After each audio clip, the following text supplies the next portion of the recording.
Assalamualaikum warahmatullahi wabarakatuh.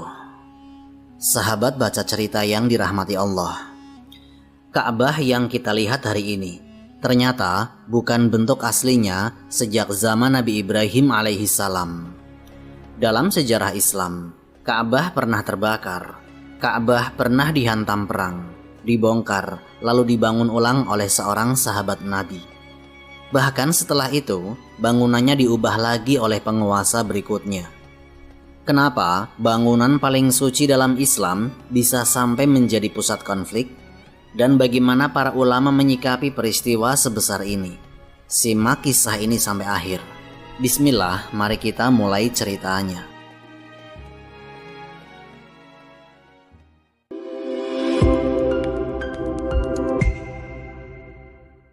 Ketika Ka'bah diserang,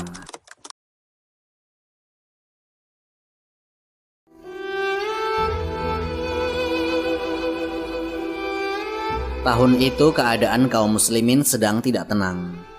Setelah wafatnya banyak sahabat senior, muncul berbagai konflik politik di dunia Islam. Dan di tengah situasi itu, Abdullah bin Zubair berada di Mekah dan banyak penduduk Hijaz membaiat beliau sebagai pemimpin. Sementara itu, kekuasaan Bani Umayyah di Syam juga menganggap diri mereka sebagai pemerintahan yang sah. Akhirnya ketegangan pun semakin besar dan kedua belah pihak memiliki pendukung masing-masing. Awalnya, kehidupan di Mekah masih berjalan seperti biasa. Orang-orang tetap datang berhaji, tawaf, dan beribadah di sekitar Ka'bah. Akan tetapi, suasana politik terus memanas. Kabar tentang pergerakan pasukan mulai terdengar di tengah masyarakat. Akhirnya, pasukan dari Syam bergerak untuk menuju Mekah. Bagi kaum muslimin, ini keadaan yang sangat berat. Karena kota yang akan dikepung bukan kota biasa. Di sana ada Masjidil Haram. Di sana ada Ka'bah, kiblat seluruh kaum muslimin. Akhirnya, orang-orang Mekah mulai khawatir. Sebagian penduduk memilih bertahan. Sebagian lagi takut perang dan mereka masuk ke dalam kota suci. Ketegangan terasa di berbagai sudut Mekah. Orang-orang tidak tahu apa yang akan terjadi selanjutnya. Akhirnya, pengepungan pun dimulai. Pasukan mengepung kota dan pertempuran tidak bisa dihindari. Dalam beberapa riwayat disebutkan, alat perang manjanik digunakan untuk menyerang area sekitar Mekah. Batu-batu besar dilemparkan dari kejauhan. Lalu terjadilah sesuatu yang membuat kaum muslimin sangat-sangat terpukul. Ka'bah terkena dampak serangan tersebut. Sebagian bangunannya rusak. Ada riwayat yang menyebut kain penutupnya terbakar dan api sempat mengenai bangunan Ka'bah. Orang-orang yang melihat peristiwa itu sangat terguncang. Karena belum pernah mereka membayangkan rumah Allah mengalami kerusakan akibat konflik sesama kaum muslimin. Namun, keadaan saat itu memang sangat kacau. Konflik politik telah berubah menjadi peperangan terbuka. Meskipun begitu, kaum muslimin tetap memuliakan Ka'bah. Tidak ada seorang muslim yang meyakini Ka'bah boleh direndahkan atau dihina. Yang terjadi adalah fitnah besar dan peperangan yang dampaknya sampai mengenai bangunan suci tersebut. Hari-hari pengepungan berlangsung berat bagi penduduk Mekah. Persediaan mulai sedikit, ketakutan mulai menyebar, dan orang-orang terus berharap keadaan segera selesai. Di tengah situasi itu, kerusakan Ka'bah mulai menjadi perhatian besar. Bangunan suci itu tidak bisa dibiarkan dalam keadaan rusak terlalu lama. Dan saat itulah Abdullah bin Zubair mulai memikirkan sebuah keputusan besar. Keputusan besar Abdullah bin Zubair. Setelah keadaan di Mekah mulai lebih tenang, perhatian masyarakat langsung tertuju kepada Ka'bah. Bangunan yang selama ini menjadi pusat ibadah kaum muslimin kini mengalami kerusakan akibat pengepungan dan pertempuran. Orang-orang membicarakannya di berbagai tempat. Ada yang merasa sedih melihat kondisi Ka'bah. Ada juga yang bertanya-tanya, apakah bangunan itu hanya akan diperbaiki sebagian atau dibangun ulang sepenuhnya. Di tengah keadaan itu, Abdullah bin Zubair tidak terburu-buru mengambil keputusan. Beliau juga memahami bahwa yang akan dibangun bukan bangunan biasa.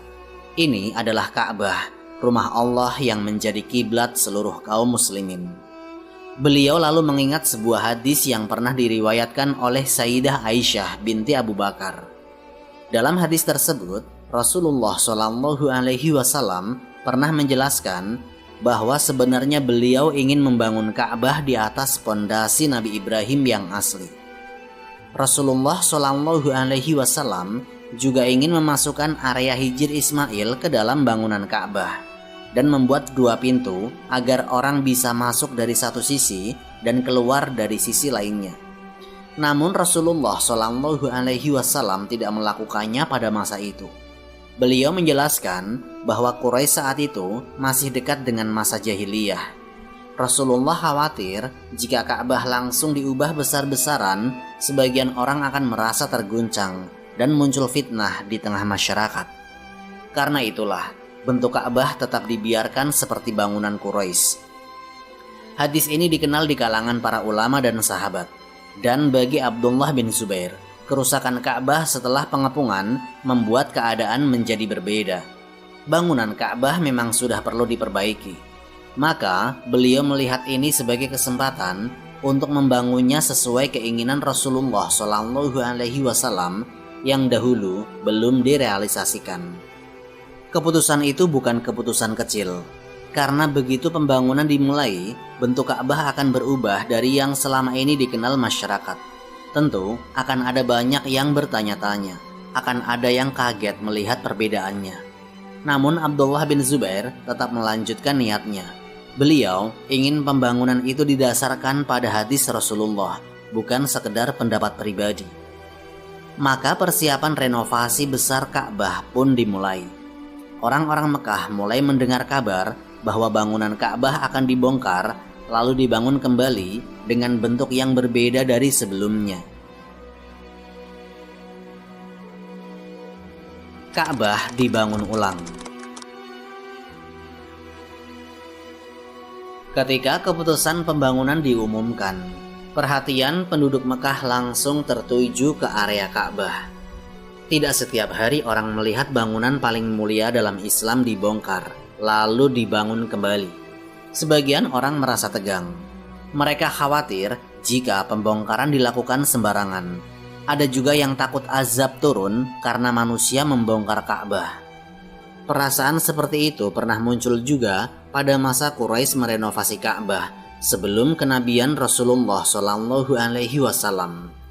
Karena itu, Abdullah bin Zubair tidak langsung menghancurkan seluruh bangunan sekaligus. Prosesnya dilakukan dengan sangat hati-hati agar masyarakat tenang dan memahami bahwa renovasi ini dilakukan untuk memperbaiki Ka'bah, bukan merusaknya. Sedikit demi sedikit bangunan lama dibongkar. Orang-orang Mekah melihat langsung bagian-bagian Ka'bah yang selama ini tertutup. Riwayat-riwayat sejarah menyebut bahwa pondasi lama terlihat lebih luas daripada bangunan Ka'bah saat itu. Ini menguatkan riwayat bahwa dahulu Quraisy memang memperkecil ukuran Ka'bah ketika merenovasinya sebelum masa Islam. Proses pembangunan kemudian dimulai kembali. Abdullah bin Zubair membangun Ka'bah di atas pondasi yang lebih luas. Area Hijr Ismail yang sebelumnya berada di luar bangunan kini dimasukkan ke dalam Ka'bah. Bentuk bangunan pun mulai terlihat berbeda dari sebelumnya. Beliau juga membuat 2 pintu yang posisinya sejajar dengan tanah. 1 pintu untuk masuk dan 1 pintu untuk keluar. Sebelumnya, pintu Ka'bah dibuat tinggi sehingga tidak semua orang mudah masuk. Pada masa Quraisy, itu dilakukan agar mereka bisa mengatur siapa yang boleh masuk dan siapa yang tidak. Namun dalam pembangunan kali ini, bentuknya dibuat mengikuti keterangan hadis yang diriwayatkan oleh Sayyidah Aisyah binti Abu Bakar. Hari demi hari, pembangunan terus berjalan, dan penduduk Mekah menyaksikan perubahan itu secara langsung. Kaum muslimin tetap datang ke Masjidil Haram, tawaf tetap dilakukan, ibadah tetap berjalan sebagaimana biasanya. Lalu, akhirnya pembangunan selesai. Ka'bah kini berdiri dengan bentuk baru. Untuk beberapa waktu, kaum muslimin melihat Ka'bah dalam bentuk yang dibangun oleh Abdullah bin Zubair berdasarkan pemahamannya terhadap sunnah Rasulullah Shallallahu Alaihi Wasallam. Namun, keadaan politik dunia Islam saat itu belum benar-benar selesai. Di luar Mekah, kekuasaan Bani Umayyah masih terus menguat, dan tidak lama kemudian arah konflik kembali menuju kota suci itu. Kekuasaan berubah, Ka'bah berubah bentuk lagi. Setelah beberapa waktu, keadaan politik kembali memanas.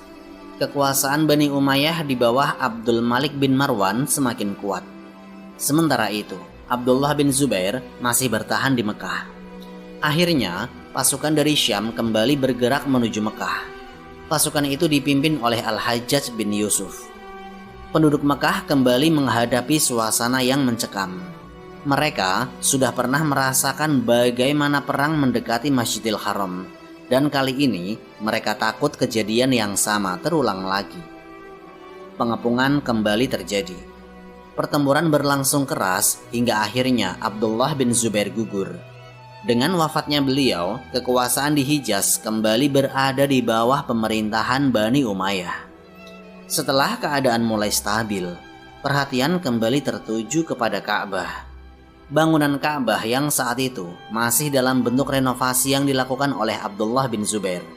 Namun, pemerintahan baru memiliki keputusan yang berbeda. Atas perintah Abdul Malik bin Marwan, bentuk Ka'bah dikembalikan seperti bangunan Quraisy dahulu. Maka, sebagian bagian bangunan Ka'bah dibongkar kembali. Area Hijr Ismail tidak lagi dimasukkan ke dalam bangunan Ka'bah. Pintu kedua juga dihilangkan. Bentuk Ka'bah kembali seperti yang dikenal masyarakat sebelum renovasi Ibnu Zubair. Perubahan ini membuat sebagian orang bertanya-tanya, karena mereka mengetahui bahwa renovasi sebelumnya dilakukan berdasarkan hadis Rasulullah. Beberapa waktu kemudian, sampailah hadis Sayyidah Aisyah binti Abu Bakar kepada Abdul Malik bin Marwan dengan penjelasan yang lebih lengkap. Disebutkan dalam sebagian riwayat, beliau menyesal telah mengubah bangunan Ka'bah setelah mengetahui hadis tersebut. Namun, keadaan sudah terlanjur berubah. Ka'bah telah kembali ke bentuk sebelumnya, dan para ulama mulai memikirkan dampak jangka panjang jika bangunan Ka'bah terus diubah setiap kali kekuasaan berganti. Karena bila itu terjadi, Ka'bah bisa menjadi objek perubahan politik dari masa ke masa. Maka setelah peristiwa itu, pembahasan tentang bentuk Ka'bah tidak lagi sekedar soal bangunan, tetapi juga tentang menjaga kestabilan dan mencegah fitnah di tengah kaum muslimin. Kenapa Ka'bah tidak diubah lagi? Setelah Ka'bah dikembalikan ke bentuk seperti bangunan Quraisy, bentuk itu terus bertahan selama bertahun-tahun. Kaum muslimin dari berbagai negeri datang berhaji dan umroh tanpa mempersoalkan perbedaan bentuk yang pernah terjadi sebelumnya. Namun, pembahasan tentang renovasi Ka'bah ternyata belum benar-benar selesai. Pada masa berikutnya, seorang khalifah dari Bani Abbasiyah, Harun ar-Rasyid, pernah memiliki keinginan untuk membangun kembali Ka'bah sesuai bangunan Abdullah bin Zubair. Keinginan itu bukan tanpa alasan. Beliau mengetahui hadis yang diriwayatkan oleh Sayyidah Aisyah binti Abu Bakar tentang keinginan Rasulullah membangun Ka'bah di atas pondasi Nabi Ibrahim. Karena itu, muncul pemikiran untuk mengubah Ka'bah sekali lagi. Namun, sebelum keputusan itu dilakukan, Harun ar-Rasyid meminta pendapat ulama besar Madinah, yaitu Imam Malik. Jawaban Imam Malik sangat penting. Beliau tidak menyarankan perubahan itu dilakukan. Bukan karena beliau menolak hadis tersebut, dan bukan pula karena beliau meremehkan pendapat Abdullah bin Zubair. Akan tetapi, Imam Malik melihat dampak yang lebih besar. Beliau khawatir jika Ka'bah terus diubah sesuai keputusan penguasa yang datang silih berganti, maka bangunan paling suci dalam Islam akan menjadi bahan perubahan politik setiap zaman. Hari ini satu penguasa mengubahnya, besok penguasa lain mengubahnya lagi, lalu setelah itu berubah lagi. Akhirnya tidak ada kestabilan. Karena itu, Imam Malik menyarankan agar Ka'bah dibiarkan dalam bentuk yang sudah ada demi menjaga maslahat kaum muslimin. Pendapat ini kemudian diterima, dan sejak saat itu, bentuk Ka'bah tidak lagi diubah sebagaimana perubahan besar pada masa sebelumnya. Dan bentuk itulah yang dikenal kaum muslimin sampai hari ini. Dari kisah ini, para ulama mengambil banyak pelajaran. Mereka menjelaskan bahwa konflik yang pernah terjadi di sekitar Ka'bah adalah bagian dari fitnah besar dalam sejarah kaum muslimin. Tetapi, Ahlus Sunnah tidak menjadikan kisah itu sebagai bahan untuk mencela seluruh pihak secara berlebihan. Semua tokoh dalam kisah ini adalah kaum muslimin. Sebagian mereka adalah sahabat Nabi, sebagian lainnya adalah penguasa dan ulama yang berijtihad sesuai pemahaman mereka. Ada yang benar dalam ijtihadnya, ada yang keliru. Namun, semuanya tetap dibahas dalam adab dan ilmu. Dan yang paling penting, semua peristiwa itu tidak mengubah kedudukan Ka'bah sebagai kiblat kaum muslimin. Bangunannya pernah direnovasi, bentuknya pernah berubah, tetapi kaum muslimin tetap menghadap ke arah yang sama dalam sholat mereka. Karena kemuliaan Ka'bah bukan sekedar pada bentuk bangunannya, tetapi karena Allah menjadikannya sebagai syiar tauhid bagi umat Islam sampai hari kiamat. Wallahu a'lam bishawab. Semoga kisah ini dapat memberikan manfaat dan menjadi pengingat bagi kita semua untuk terus memperbaiki diri serta meningkatkan ketaatan kepada Allah Subhanahu wa Ta'ala. Lebih dan kurangnya mohon dimaafkan. Yang benar datangnya dari Allah Subhanahu wa Ta'ala. Hilaf atau keliru itu datangnya dari saya pribadi sebagai manusia biasa. Sampai jumpa di kisah-kisah inspiratif berikutnya. Akhirul kalam, wassalamualaikum warahmatullahi wabarakatuh.